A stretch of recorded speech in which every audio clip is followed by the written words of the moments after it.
court today, as it considered a complaint to suspend a polluting factory. They said phosphate processing factory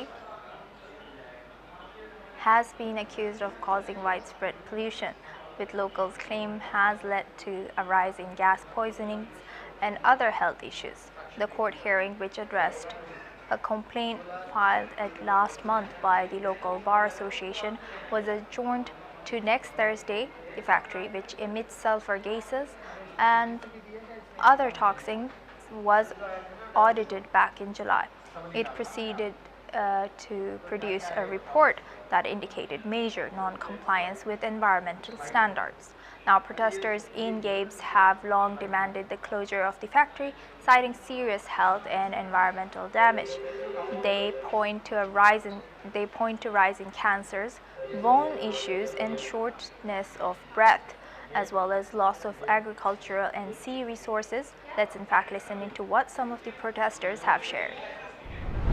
اليوم قدمنا مؤيدات من أعداد المجمع فيها إقرار بالجريمة المرتكبة في حق الجهة. قدمنا خطاب رئيس الدولة اللي وصف الأمر بالجريمة في حق جهة جابس. ما عادش في حاجة إلى مؤيدات إضافية باش ندعموا بها موقفنا. اليوم المكلف العام بنزاهة الدولة طلب هو التأخير الاطلاع على المؤيدات اللي قدمناها المتمثله في التقرير اللي اعد المجمع الكيميائي التونسي. من حقه باش يطلب تاخير، هذا حق دفاع، احنا كمحامين ما نجموش نعرضوه. تبقينا عرضنا في التاخير لاجل كبير باعتبار ان الخطر داهم، الخطر جاثم على انفاس اولادنا. اليوم قدام المحكمه الابتدائيه في جابس لاسناد عماده المحامين في القضيه اللي تم رفعها من اجل ايقاف نشاط المجمع الكيميائي التونسي. المساله من المفروض محسومه بتقرير التدقيق اللي تم نشره في موقع المجمع الكيميائي التونسي، اللي يثبت بشكل حاسم وجازم أن كل وحدات المجمع تخالف المعايير التونسية وتخالف القانون. اليوم نحب تطبيق القانون ونستنوا في القرار هذا اللي ينصف الأهالي بتاع جابس. Now we move on to our next news. The NATO Secretary General Mark Rutte has welcomed Germany's decision to introduce voluntary military service, calling it a positive step to strengthening defense. Speaking during a visit to German air base, Rutte has said that he was very happy to see more people getting involved in national defense, while noting recruitment remains each country's choice. Germany scrapped compulsory service in 2011, but now aims to boost troop numbers from 180,000 troops to 260,000 by the early 2030s, part of a wider effort to meet NATO targets and expand its military capacity. Let's in fact listen into what NATO Secretary General Mark Rutte has said.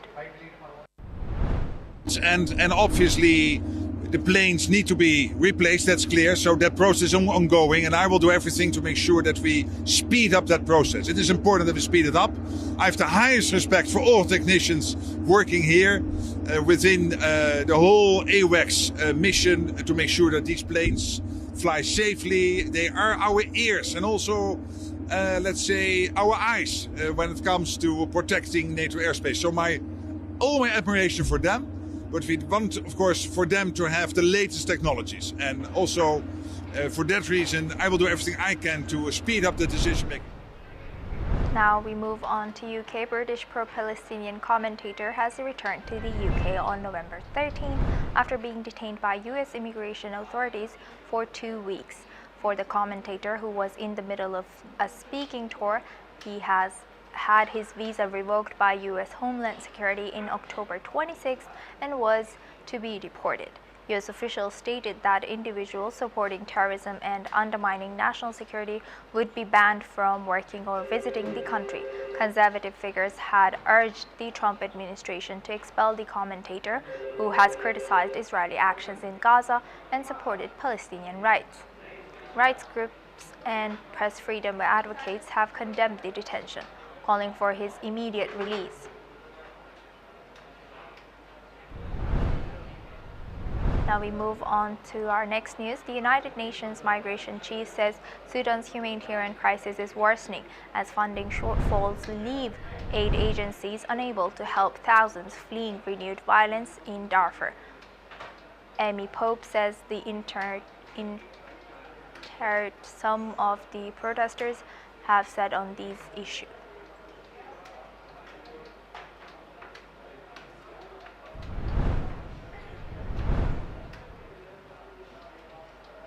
Now let's hear some protesters.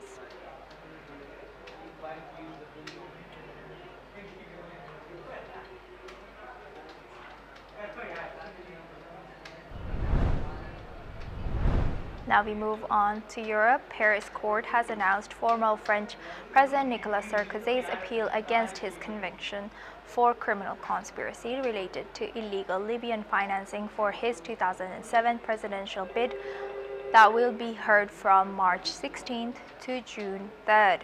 Sarkozy, who was sentenced to 5 years in September, was allowed to leave jail this week after a court ruled he would not serve his sentence while appealing. In a message on X, Sarkozy wrote, "Truth will prevail. This is a fact that life teaches us." The conviction stems from accusations that Sarkozy conspired to secure funds from Libyan leader Muammar Gaddafi for his successful 2007 campaign. His imprisonment marked a dramatic fall for the former president who led France from 2007 to 2012.